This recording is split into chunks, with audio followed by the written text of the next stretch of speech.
पहला पार्ट है, पार्ट का नाम है इंडियन सिविलाइजेशन एंड कल्चर। पहला पार्ट का नाम है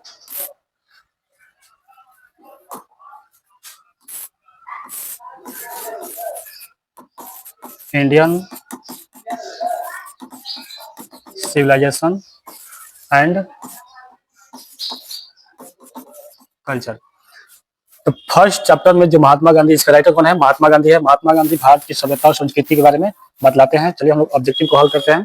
और इसमें पहला क्वेश्चन आता है, चैप्टर 1 है और इसमें पहला क्वेश्चन है कि Indian civilisation and culture. Indian civilisation and culture part का नाम हो गया, ठीक है, ये चैप्टर का नाम है और इसके लेखक है महात्मा गांधी। और पहला क्वेश्चन आता है हम लोग, filling the blanks is known as the father of nation और बापू। इन्हीं भारत के राष्ट्रपिता के नाम से या बापू के नाम से किन्हें जाना जाता है? तो भारत के राष्ट्रपिता के नाम से किन्हें जाता है? तो ऑप्शन दिया है महात्मा गांधी, महात्मा गांधी, जवाहरलाल नेहरू, सरदार पटेल, लाल बहादुर शास्त्री। तो जो जवाहरलाल नेहरू है, जवाहरलाल नेहरू भारत के प्रथम प्रधानमंत्री थे। इनको चाचा के नाम से भी जाना जाता है, चाचा। और जो सरदार पटेल है, ये भारत के प्रथम गृह मंत्री थे। इन्हें लौह पुरुष के नाम से जाना जाता है, लौह पुरुष। और जो लाल बहादुर शास्त्री है, ये भारत के दूसरे प्रधानमंत्री थे। भारत के जो ये 1964 ईस्वी में पंडित जवाहरलाल नेहरू के मृत्यु के बाद भारत के प्रधानमंत्री बने थे लाल बहादुर शास्त्री, जो नारा दिए थे जय जवान जय किसान। तो हमारा सही आंसर होगा कि राष्ट्रपिता या बापू के नाम से किया जाता है, तो महात्मा गांधी को राष्ट्रपिता या बापू के नाम से जाना जाता है। जिसको फादर ऑफ नेशन किसने कहा था? Father of nation Subhash Chandra Bose ने इन्हें रंगून के रेडियो स्टेशन से कहा था। और इसीलिए अभी भी इन्हें हम कहते हैं फादर ऑफ नेशन या बापू। चलिए नेक्स्ट क्वेश्चन पे आते हैं हम लोग।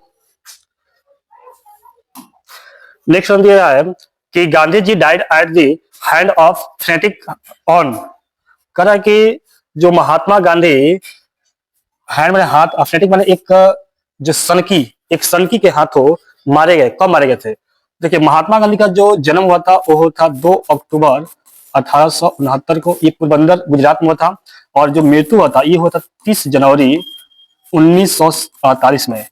1948 में। तो हमारा सही आंसर क्या होगा? 30 जनवरी 1948। सही आंसर क्या होगा? 30 जनवरी 1948। ठीक है, चलिए नेक्स्ट क्वेश्चन पे आते हैं। दिया है, ये 3 नंबर है, my experiment with thought was written by. My experiment with thought मतलब सत्य पर मेरा प्रयोग किसके द्वारा लिखी गई? तो देखिए, जो माई एक्सपेरिमेंट विथ थॉट है ना, माई एक्सपेरिमेंट विथ थॉट, ये क्या है? ये एक ऑटोबायोग्राफी है। ऑटोबायोग्राफी है। ऑटोबायोग्राफी का मतलब होता है जीवनी। ये एक जीवनी है जो कि महात्मा गांधी की है। महात्मा गांधी ने खुद लिखा था माई एक्सपेरिमेंट विथ थॉट, यानी वो अपने जीवनी के बारे में खुद बताते हैं। ये हमारा सही आंसर हो जाएगा Mahatma Gandhi. Mahatma Gandhi is the right answer. चलिए ऑप्शन बारे समझते हैं। मौलाना अबुल कलाम आजाद। मौलाना अबुल कलाम आजाद कौन थे? तो मौलाना अबुल कलाम आजाद भारत के प्रथम शिक्षा मंत्री थे। स्वतंत्र भारत के प्रथम शिक्षा मंत्री कौन थे? यानी एजुकेशन मिनिस्टर। एजुकेशन मिनिस्टर कौन थे? और मौलाना अबुल कलाम आजाद। और नेहरू भी जानते करते हैं, जो कि भारत के प्रथम प्रधानमंत्री थे। और सरदार पटेल भारत के प्रथम गृह मंत्री थे। नेक्स्ट क्वेश्चन पे आते हैं हम लोग। अगला क्वेश्चन दिया है कि was a spiritual leader then a politician. यानी जो क्या बताइए कर रहा है कि वाज, यहां फिलिंग द ब्लैंक था। स्पिरिचुअल मतलब था आध्यात्मिक नेता, और यहाँ पर होता है पॉलिटिशियन राजनीतिज्ञ से, राजनीति से अच्छा एक आध्यात्मिक नेता थे। कौन? तो अभी हम लोग पढ़े थे इंडियन सिविलाइजेशन कल्चर, उसमें बताया गया कि जो महात्मा गांधी है ना, ये एक पॉलिटिशियन से अच्छे एक आध्यात्मिक नेता थे। अध्यात्म जीने वाले थे। हमारा सही आंसर क्या हो जाएगा? महात्मा गांधी। सही आंसर क्या होगा? महात्मा गांधी क्या है? एक स्पिरिचुअल लीडर है। किसके अलावा, किसके से अच्छा? एक राजनीतिक से अच्छा, राजनीति से अच्छा। सब ऑप्शन के बारे में जानते हैं। सुभाष चंद्र बोस एक नया ऑप्शन है। सुभाष चंद्र बोस, इनका क्या, एक जो अंग्रेज की सेना थी उसमें ये बहुत बड़े पद पर थे। और ये रंगून के रेडियो स्टेशन से महात्मा गांधी को द फादर ऑफ नेशन बोले थे। ठीक है, नेक्स्ट क्वेश्चन हम लोग आता है कि the people of Europe learn their lessons from the writing of the man of, कह ना कि जो महात्मा गांधी बोले थे कि जो यूरोप के लोग हैं, जो यूरोप के लोग हैं वे किसके द्वारा लिखे गए लेखों से सीखते हैं, कौन सा देश है जिसके द्वारा लिखे गए लेखों से सीखते हैं। तो ऑप्शन दिया है ब्रिटेन नहीं, जर्मनी नहीं, स्पेन नहीं, ग्रीक या रोम। यही महात्मा गांधी बताया था ना कि जो पश्चिमी सभ्यता है या जो यूरोप के लोग हैं वे ग्रीक और रोम के द्वारा लिखे गए लेखों से सीखते हैं। और आज ऐसा हाल है ना कि जो रोम की सभ्यता है और जो ग्रीक की सभ्यता है वो विलुप्त हो गई है। तो ये बताए थे कि महात्मा गांधी बताए थे कि भारत की सभ्यता एक ऐसी सभ्यता है जो कि अपने स्थिति पर अडिग्ड है, यह किसी से प्रभावित नहीं होता है। बहुत सारे ब्रिटिश आए, बहुत सारे जो मुस्लिम शासक आए, फिर भी ये अपने सभ्यता को अपनाते रही है। तो आंसर क्या होगा ग्रीक और रोम, यानी जो यूरोप के लोग हैं रोम की सभ्यता के द्वारा लिखे गए लेखों से सीखते हैं। ठीक है, चलिए नेक्स्ट क्वेश्चन पढ़ते हैं हम लोग। 7 नंबर 6 है, चल दिया है कि फारस were ruler of ancient, ancient बनेगा प्राचीन, एंशिएंट बने होता है प्राचीन, यानी कह रहा है कि जो फारस है ना, जो फारस है और रूलर माने होता है शासन, रूलर माने होता है शासन, यानी जो फारस है, जो पुराना जो फारस है, एशियंट बना होता है प्राचीन, प्राचीन में जो पहले है फारस पर कौन सा शासन किया है। आंसर मैं ऑप्शन दिया है इजिप्ट, रूसिया, इंडिया, ग्रीस। तो हमारा सही आंसर होगा इजिप्ट। सही आंसर क्या होगा इजिप्ट। देखिए हम लोग पीछे पढ़े हैं कि जो फारस है ना, फारस साम्राज्य है बहुत ही प्रचलित रहा था, लेकिन इस पर शासन कौन किया, इजिप्ट ने किया था। जो प्राचीन में कौन किया था, इजिप्ट। चलिए रूसिया तो नहीं होगा और इंडिया हम लोग का है, ग्रीस, ग्रीस जो सभ्यता के बारे में पीछे में चर्चा किया। चलिए नेक्स्ट क्वेश्चन आता है, देखिए 7 filling blanks ruler of Egypt. Same वही पीछे वाला क्वेश्चन है कि जो filling blanks were rulers of Egypt, Egypt पर शासन, इजिप्ट का शासन किस पर था, इजिप्ट का शासन किस पर था। आंसर क्या होगा फारस। फारस क्या किया था, फारस पर इजिप्ट का शासन था जो कि हम पीछे चर्चा कर चुके हैं ना। आंसर क्या होगा फारस।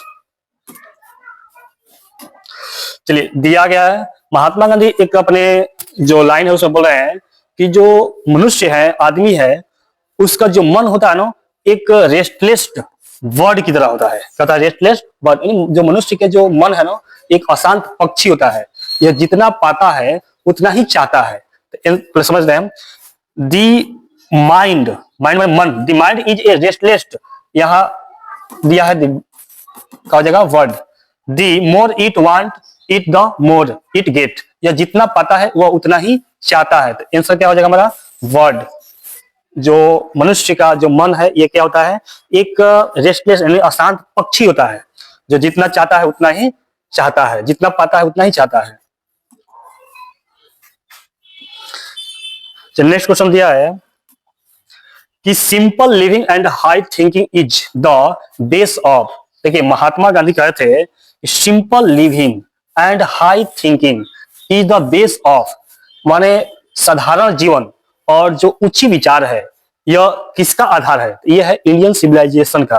कहा का है इंडियन सिविलाइजेशन, यानी भारतीय सभ्यता का सबसे मेन बेस क्या है कि आप साधारण रहिए और अपनी उच्च विचार रखिए। किसने कहा, महात्मा गांधी। यानी भारतीय सभ्यता का जो बेस है ना यह क्या है, simple living and high thinking. ठीक है, चलिए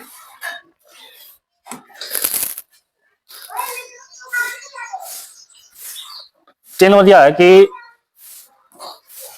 civilisation is the state of development of A.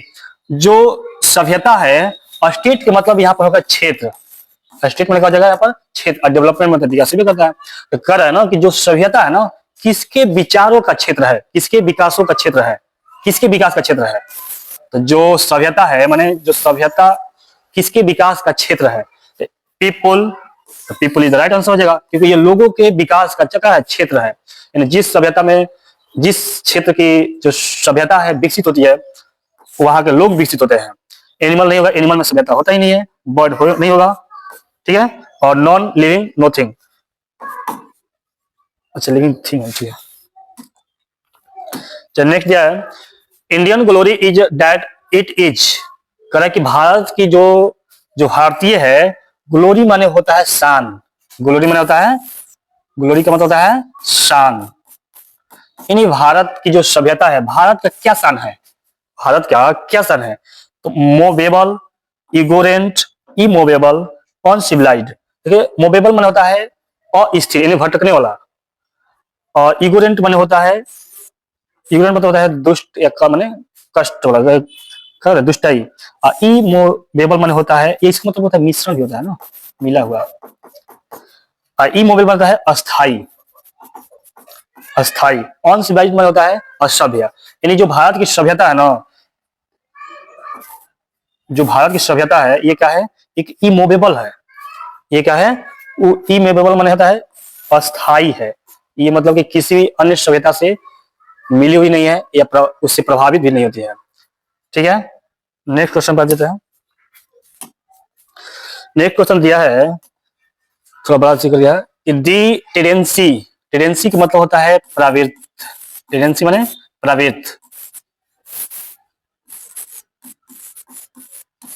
Of Indian civilisation is to the moral wing. करा ना कि भारतीय सभ्यता की जो मोरल विंग में होता है नैतिक, क्या होता है नैतिक।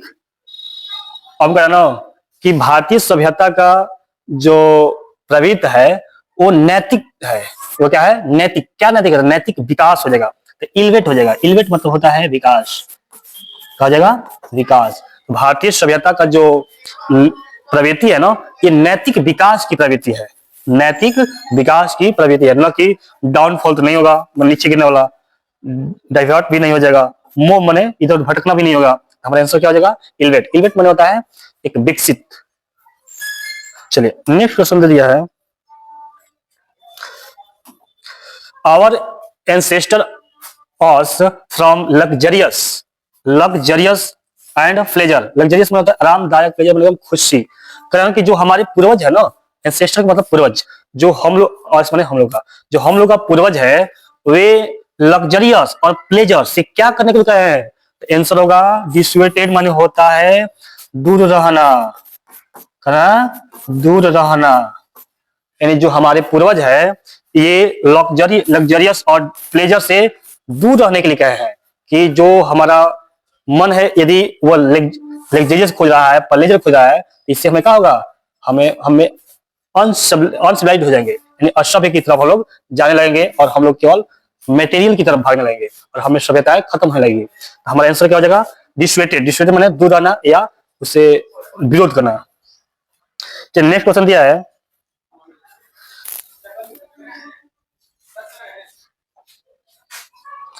एक सेकंड, चलिए दिया है our forefather. Forefather का मतलब होता है पूर्वज, फोर फादर कहिए या एंसेस्टर कहिए। Our forefather did not events machinery because, कह ना कि हमारे पूर्वज मशीनों का खोज करना नहीं जानते थे। इवेंट माने होता है खोज, नहीं जानते थे क्योंकि, क्योंकि देखिए एक पैराग्राफ दिया है कि हमारे जो पूर्वज है ना मशीनों को खोज करना नहीं चाहते थे क्योंकि वह जानते थे कि जो मशीन है ना, मशीन जब खोज हो जाएगा ना तो ये हम लोग का स्लेव कर देगा। स्लेव मतलब है गुलाम, ये गुलाम कर देगा। तो देखिए यहाँ पर आंसर होगा दे knew we would become slave, माने वे उसका हम लोग गुलाम बन जाएंगे। वे लोग जानते थे कि हम क्या बन जाएंगे, उनका गुलाम बन जाएंगे। इसीलिए जो हमारे पूर्वज है वे मशीनों का क्या किए, विरोध किए हैं। तो आंसर क्या हो जाएगा हमारा, ए आंसर हो जाएगा they knew we would become slave. चलिए नेक्स्ट क्वेश्चन पे आते हैं हम लोग। चलिए आगे दिया क्वेश्चन, we have had no system of competition. कह रहे हैं कि हमारे पास कोई भी सिस्टम के मतलब होता है पद्धति, सिस्टम माने पद्धति, कंपटीशन में होता है प्रतियोगिता, प्रतियोगिता।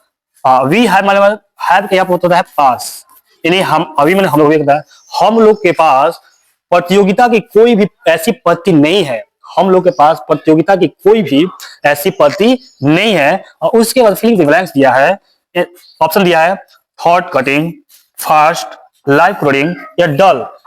इसमें हमारा आंसर क्या हो जाएगा, लाइव कोडिंग। लाइव कोडिंग का मतलब होता है जीवन क्षय, जीवन क्षय, यानी हमारे पास जीवन क्षय करने वाली प्रतियोगिता की पद्धति नहीं है। महात्मा गांधी की जो भारतीय सभ्यता ना, ये एकदम सिंपल सा जीवन चलता है। यहाँ पे जो रूल होता है, नियम का होता है, एकदम ऑर्डिनरी होता है। यहाँ पे लोग होता है simple living and high thinking करते हैं, यानी साधारण जीते हैं और ऊंची विचार रखते हैं। और यहाँ के लोग जो गांव है, छोटे से गांव से क्या है, संतुष्ट है और एक दूसरे की क्या करेंगे, हेल्प कर रहे हैं। तो इसको महात्मा गांधी का कहे हैं, यही हमारी भारतीय सभ्यता का क्या है, शान है। और जो भी सभ्यताएं हैं जो मशीनों का खोज करती है, उसमें मटेरियल को प्रधानता दिया जाता है, उसमें कोई भी किसी भी प्रकार की सभ्यता नहीं होती है। और इसीलिए भारत की सभ्यता क्या है, सभी सभ्यताओं से प्रधान है या अच्छा है, या ये इसे कोई भी सभ्यता मात नहीं दे सकती है। यानी नेक्स्ट क्वेश्चन हम लोग कहता है कि एक second, our forefather were with a small villages, यानी फोर फादर माने होता है हमारे पूर्वज, और माने हमारे जो हमारे पूर्वज थे कहाँ रहते थे, स्मॉल विलेज। वे जो छोटे से गांव होते थे उससे क्या थे, संतुष्ट थे। क्या थे, नहीं बोला था कि जो महात्मा गांधी बताते थे कि हमारे जो पूर्वज थे एक छोटे से गांव से ही संतुष्ट थे।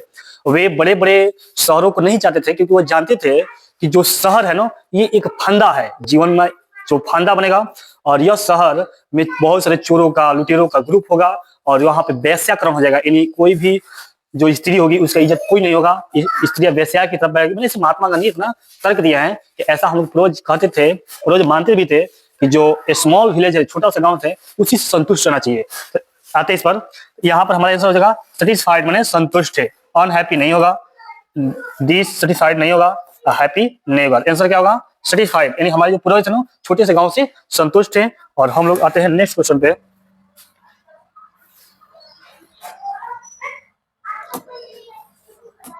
चलिए, दिया है our forefather saw that kings and their sword were inferior to the sword of. देखिए, और फोर फादर माने हमारे पूर्वज, हमारे पूर्वज, दैट किंग्स जो राजा होते थे, एंड देयर स्वॉर्ड माने होता है तलवार, तलवार जो राजा थे और जो राजा की तलवारें थी।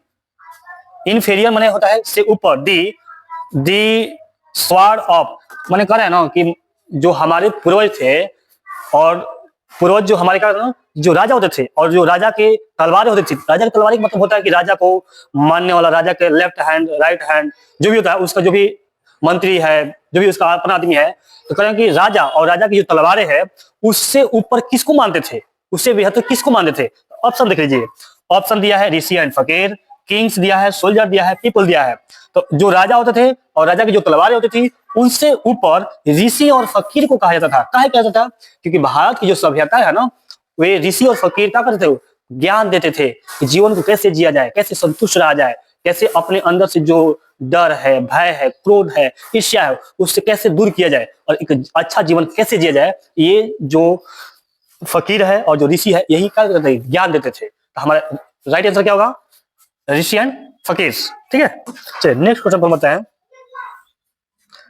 दिया है इन एशियंट इंडिया, एशियंट माने होता है प्राचीन, इंडिया माने होता है भारत, जो प्राचीन भारत है। दी ऑर्डिनरी, ऑर्डिनरी माने सामान्य, रूल, नियम, वाज टू कोर्ट्स, कोर्ट माने पक्ष, कोर्ट माने होता है पक्ष। यहाँ पे कह रहा है कि जो पुराना भारत है ना, वे सामान्य नियमों के पक्ष में है। जो पुराना भारत है ये सामान्य नियमों के पक्ष में है। तो इसी का हो जाएगा इंगेज हो जाएगा, एवाइज हो जाएगा, अप्रोच हो जाएगा, एवोल्व। माने यहाँ पे आंसर होगा हम लोग का अप्रोच, बी आंसर। क्या होगा, अप्रोच में मानना होता है, जो हमारा जो प्राचीन भारत है ना, ये सामान्य नियमों के पक्ष में मानने वाला था। क्योंकि यहाँ पे एकदम सामान्य नियम होते थे, जैसे थोड़ा सा भी झगड़ा लड़ाई होता था, सरपंच गांव में ही होते थे और जो अपना जो समस्या था उसका हल निकल जाता था, जो भी सजा देता था, सामान्य सजा दे दिया। लेकिन अब क्या हो रहा है, धीरे धीरे हम लोग बंद रहे हैं। इसमें अब जो सिविल कोर्ट हो जाता है, हाई कोर्ट होता है, सुप्रीम कोर्ट होता है, क्रिमिनल कोर्ट अलग होता है, मतलब बहुत सारे कोर्ट है। अब इसमें क्या होता है, इसमें यदि आप फंस गए तो अब बहुत आप फंसे ही रह जाएंगे। इसलिए भी ये देखो, अब क्या हो रहा है, एग्जाम्पल बता रहे हैं हम। अभी जो भारत का जो सबसे बड़ा कोर्ट है वो है सुप्रीम कोर्ट।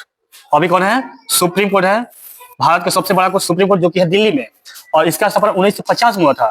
ठीक है, और अभी भी भारत की जो सुप्रीम कोर्ट है ना, वहां पे जो लैंग्वेज है ना, इंग्लिश चलती है, चलती है इंग्लिश।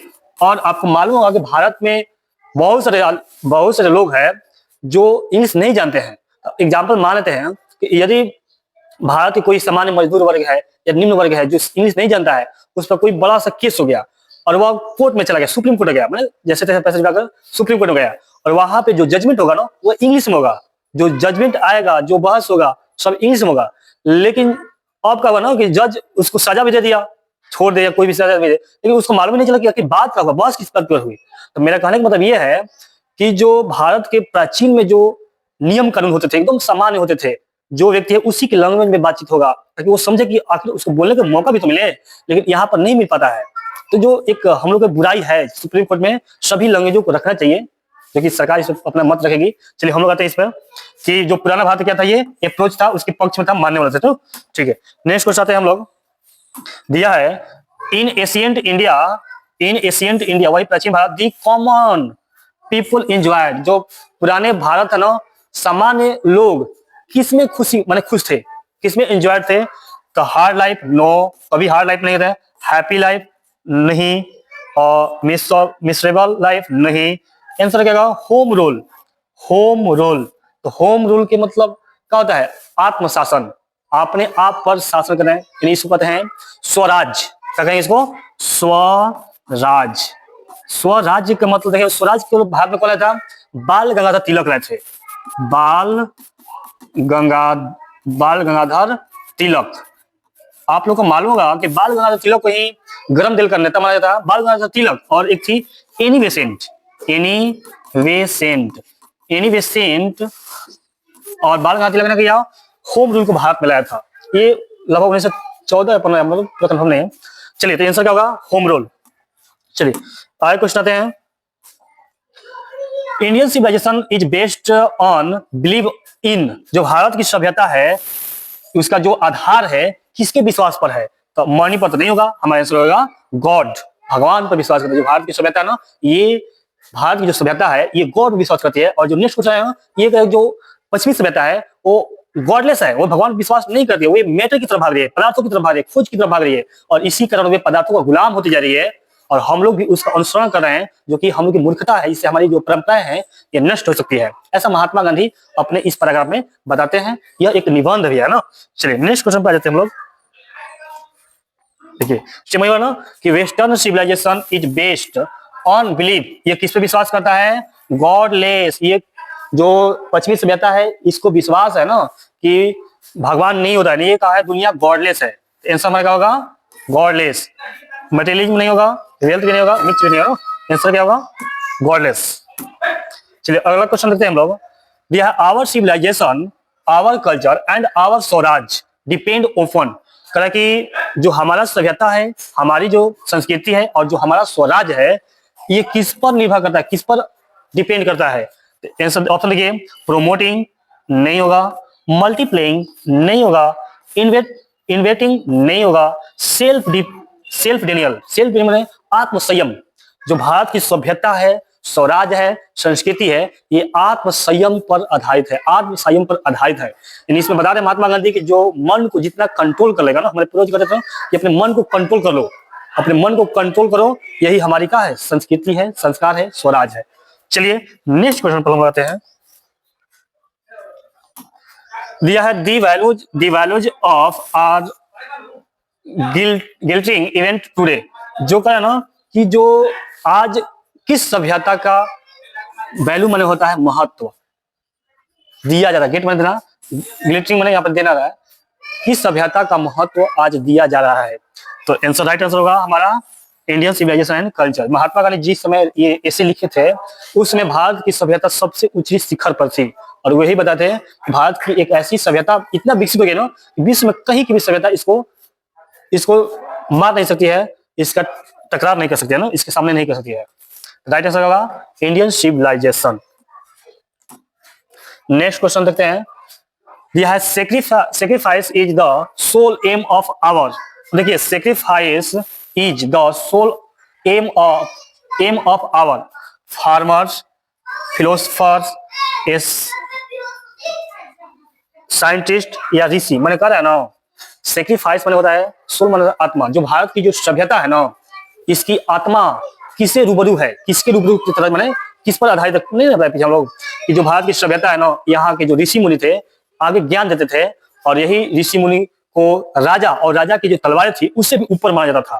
तो हमारा आंसर क्या हो जाएगा? ऋषिज। क्या जाएगा? कौन सा सेक्रीफाइस हो जाएगा? ऋषिज। ठीक है, चलिए यहाँ पे viewed large cities and snare and useless encumbrance. Encumbrance माने क्या होता है? अब देखिए यहाँ पे कर रहा है ना कि जो व्यू में देखा जा रहा है कि जो बड़ी बड़ी शहर है, लार्ज माने तो भव्य, भव्य जो शहर है वहां पे स्नेयर, स्नेयर का मतलब होता है बाधा, यूजलेस माने होता है अनापयोगी, अनापयोगी माने उपयोग में ना आना, अनापयोगी।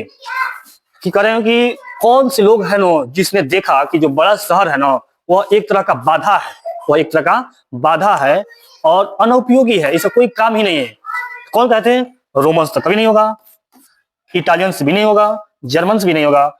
Our ancestor is the right answer. हमारे पूर्वजों ने देखा कि जो बड़ा बड़ा शहर है ना वे क्या है? एक बाधा है, एक बंधन है, और वहां पर चोरों का, लुटेरों का गुट होगा, और वहां पे वेश्याकरण होगा, वेश्याओं की संख्या बढ़ेगी।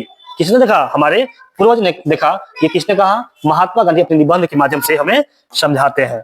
नेक्स्ट क्वेश्चन पे आते हैं हम लोग। दिया है गिब्बन इज एसोसिएटेड विथ।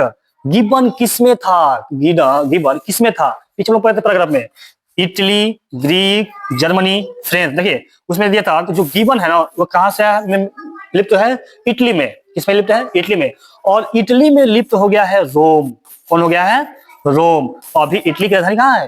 रोम है। तो वही कर रहे हैं ना, महात्मा गांधी बताए थे कि जिस रोम की सभ्यता से जो यूरोपीय लोग सीखते हैं, जिसके लेखों के द्वारा सीखते हैं, और वो उसका आज अस्तित्व नहीं रहा है, और वही रोम इटली की राजधानी बन गया है, और इस इटली में गिब्बन हो गया, गिब्बन का लिप्त हो गया है। आंसर क्या बता दीजिएगा? इटली। चलिए नेक्स्ट क्या हो जा रहा है? Filling the blanks we are satisfied with a small villages. करा ना कि कौन से लोग थे ना जो छोटे से गांवों से संतुष्ट थे? तो आंसर होगा आवर एंसेस्टर, हमारे पूर्वज। जो हमारे पूर्वज है ना ये छोटे से गांवों में रहकर अपने आप को संतुष्ट मानते थे, एकदम खुशी जीवन जीते थे। आंसर क्या हो जाएगा? Our ancestor. अगला क्वेश्चन दिया है I believe that the civilization of India has evolved is not to be written in the world is from। मैंने कहा ना कि मुझे विश्वास, बोल रहे हैं कि मुझे विश्वास है कि भारत की सभ्यता इतनी विकसित हो गई है ना कि विश्व में किसी भी सभ्यता से यह पिट नहीं सकती है, मार नहीं खा सकती है। कहा गया, पूछा है इज फ्रॉम, यह लाइन कहां से लिया गया है, किससे लिया गया है? Indian civilisation culture, Indian civilisation and culture, जिसके लेखक महात्मा गांधी है, जो कि हम लोग बार बार चर्चा कर रहे हैं। ठीक है, इसमें कोई डाउट नहीं है। चलिए नेक्स्ट क्वेश्चन आता है हम लोग का, the domestication of start under the influence of religions. करा ना कि जो ठीक है कर रहे हैं कि जो शुरू में जब हम लोग भारत, जब मनुष्य में सभ्यता नहीं थी, जब सभ्यता नहीं थी या धर्म नहीं था, तो हम लोग किसके तरफ लिविंग, माने किसके तरफ शुरू में क्या कर रहे थे? रह रहे थे। किसके तरफ?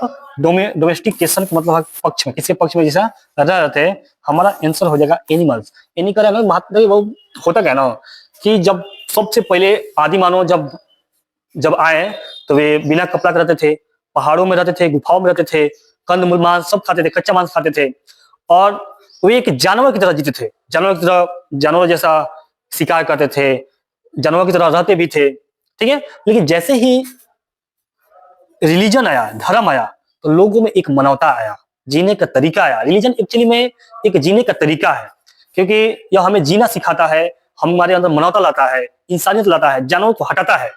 लेकिन इसका इस्तेमाल आजकल बहुत सारा गलत किया जा रहा है। बट मेरा कहने का मतलब है कि जो धर्म है ना, धर्म दिल के अंदर होता है, और इसके अनुसार हमें एक रास्ता मिलता है जीने का, एक उद्देश्य मिलता है। तो वही करें कि शुरू में जब ये नहीं था, रिलीजन नहीं था, तो हम किसके तरफ जी रहे थे, किसके तरफ थे हम लोग, किसके डोमेस्टिक कर रहे थे? आंसर होगा हमारा एनिमल्स। क्या जाएगा? एनिमल्स। चलिए आगे कर रहे हैं। Prefers spiritualism to materialism. कर है ना कि किसके अनुसार या कौन है जो नो मेटरलिज्म में होता है भौतिकवाद या भौतिक, आप स्पिरिचुअल में होता है अध्यात्म, होता है अध्यात्म। यानी कह रहे हैं कि कौन जो भौतिक है भौतिकवाद से अच्छा अध्यात्म को मानता है, कौन है? तो हमारा सही आंसर क्या हो जाएगा? एम गांधी, यानी महात्मा गांधी क्या कर रहे हैं कि जो अध्यात्म है ये मटेरियलिज्म से ऊपर है, अच्छा है। ठीक है, डॉक्टर जाकिर हुसैन के बारे में चर्चा करेंगे अगले पार्ट में। है डॉक्टर जाकिर हुसैन जो कि भारत इज माई होम और भारत के तीसरे राष्ट्रपति के रूप में शपथ ग्रहण कर रहे हैं। उसी समय ये अपना भाषण बोल रहे हैं, स्पीच बोल रहे हैं, जिसको बोल रहे हैं Bharat is my home. Next part में लोग पढ़ना है। ठीक है, डॉक्टर राजेंद्र प्रसाद के बारे में आप जानते होंगे। डॉक्टर राजेंद्र प्रसाद भारत के प्रथम राष्ट्रपति थे जो कि बिहार के थे। बिहार के प्रथम राष्ट्रपति, भारत के प्रथम राष्ट्रपति बिहार के ही थे, वे थे डॉक्टर राजेंद्र प्रसाद। और इंदिरा गांधी के बारे में कौन नहीं जानता है? इंदिरा गांधी को कहा जाता है जो लौह लेडी है, आयरन लेडी, उनको कहा जाता है। और भारत के प्रथम और अभी तक इकलौती मात्र प्रधानमंत्री श्रीमती इंदिरा गांधी है, जो कि पंडित जवाहरलाल नेहरू की इकलौती पुत्री थी। ठीक है, चलिए नेक्स्ट क्वेश्चन पर हम लोग आते हैं। अगला क्वेश्चन कहता है, अच्छा ऑप्शन तो ऊपर दिया है, गांधी जी वेंट टू चंपारण। गांधी जी चंपारण कब गए थे? अब समझते देखो, 9 जनवरी 1915 ईस्वी में, 9 जनवरी 1915 ईस्वी में महात्मा गांधी दक्षिण अफ्रीका से भारत आए और इसीलिए 9 जनवरी को भारतीय प्रवासी दिवस मनाया जाता है। और ये 1916 में या 1915 के लास्ट दिसंबर में क्या किए थे? साबरमती आश्रम की स्थापना किए। साबरमती आश्रम क्या किए? ये स्थापना किए। और साबरमती आश्रम जब स्थापना कर दिए तो ये भारत में जो राजनीति है, भारत में जो आंदोलन है उसके नेतृत्व करने के लिए उतारू हो गए। और क्या हुआ कि वहीं पर राजकुमार शुक्ल जो बिहार के थे वे कहाँ गए? उनके साबरमती आश्रम में पहुंचे और उन्होंने बिहार में जो चल रहा था जो किसानों पर 3 कठिया व्यवस्था, 3 कठिया व्यवस्था, बाबू किसका है?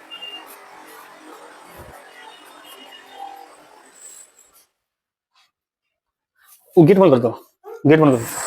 जो भारत में 3 कठिया व्यवस्था चल रहा था, 3 कठिया व्यवस्था मतलब कि आपका जितना भी खेत होगा उसको 3 भागों में बांट दिया जाएगा और एक भाग में क्या होगा? नीली खेती होगा और बाकी सब आप अपना खेती रोपेंगे ना, जो भी फसल होगा। तो इससे क्या हो रहा था, यहाँ के जो किसान थे उनके भूमि बंजर होती जा रही थी। राजकुमार शुक्ल ने कहा कि और दिन प्रतिदिन कर भी बढ़ाया जा रहा था। राजकुमार शुक्ल ने इनकी समस्या को लेकर गए कहा महात्मा गांधी के पास और वहां पर सुनाया। तो महात्मा गांधी 1917 ईस्वी में, ऐसा होगा 1917 ईस्वी में चंपारण आए, बिहार के चंपारण में आए और वहां पर उन्होंने क्या किया? चंपारण सत्याग्रह की शुरुआत किया और इसी को कहते हैं चंपारण सत्याग्रह। चलिए नेक्स्ट क्वेश्चन देखते हैं। The people Europe are inspired by and Rome writer. देखा है ना कि जो लोग यूरोप के लोग हैं, जो यूरोप के लोग इंस्पायर माने वो सीख लेते हैं किसके द्वारा? रोम के द्वारा लिखे गए लेखों के द्वारा। जो रोम के लोग लिख लिखे ना, उससे क्या होता है? यूरोपीय लोग सीखते हैं। ठीक है, अब ये कहां से? और यूरोप में कौन सा किया और रोम में कौन सा है? आंसर क्या हो जाएगा हमारा? ग्रीक। ये ग्रीक के जो लोग हैं उसके द्वारा जो लिखे गए लेख होता है ना, उसके द्वारा ये सीखते हैं। ये महात्मा गांधी अपने इस ऐसे में चर्चा के बारे में किया है। आगे बढ़ते हैं थोड़ा। ये है वेल्थ एंड लग्जरियस। वेल्थ माने होता है धन, लग्जरियस माने आराम। ठीक है, wealth and luxurious do not make a happy. किसको? मैन को। जो आराम है, जो धन है, ये आदमी को कभी हैप्पी नहीं बना सकता है। मेक मैंने बनाना, या खुश नहीं कर सकता है, खुशी नहीं दे सकता है। महात्मा गांधी कहे हैं क्या करना है? इसको त्याग करना है। What is the modern civilisation? It is worship of. कह रहे हैं कि जो आधुनिक सभ्यता क्या है और यह क्या करता है? वर्शिप माने होता है पूजा, या किसकी पूजा करता है? तो आंसर होगा मटेरियल। क्या है? मटेरियल माने भौतिक, यानी जो मॉडर्न सिविलाइजेशन है ये भौतिक वस्तुओं का क्या करता है? पूजा करता है। ये महात्मा गांधी बताते हैं कि जो पश्चिमी सभ्यता का है, तो पश्चिमी सभ्यता, आधुनिक सभ्यता, ये भौतिक वस्तुओं का क्या करता है? पूजा करता है। नेक्स्ट क्वेश्चन है,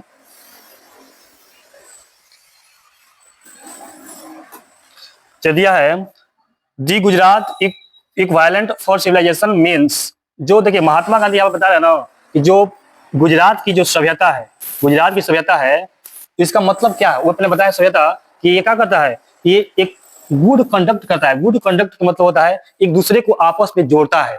जो गुजरात की सभ्यता है ना, ये आपस में एक दूसरे के जोड़ने का काम करता है, क्योंकि महात्मा गांधी एक गुजराती है, तो वे अपने बारे में बताते हैं कि जो गुजरात की सभ्यता है वे एक दूसरे को अच्छा से जोड़ने का काम करता है। चलिए नेक्स्ट क्वेश्चन देते हैं। आगे दिया है some of the immediate and brilliant result of modern invention are too manning to resist is from. देखिए ये जो सेंटेंस है ना, ये जो वाक्य का जो हिस्सा है, ये कहाँ से लिया गया है? तो हम लोग वही पढ़ेगा इंडियन सिविलाइजेशन एंड कल्चर, यानी भारतीय सभ्यता और संस्कृति से इसको लिया गया है। नेक्स्ट क्वेश्चन आता है civilization is that made of conduct which point out to man the path of duty। जो सभ्यता है ना, ये एक रास्ता है। क्या है? पथ। ड्यूटी माने होता है कर्तव्य, अब पथ माने होता है रास्ता, यानी यह शेर है सुनो, शेर है। यह क्या है? एक कार्य करने का रास्ता को बतलाता है सभ्यता। ये कहाँ से लिया गया है? तो अभी हम लोग का पढ़ा थे Indian civilisation and culture is the right answer. चलिए नेक्स्ट क्वेश्चन अब और दो है।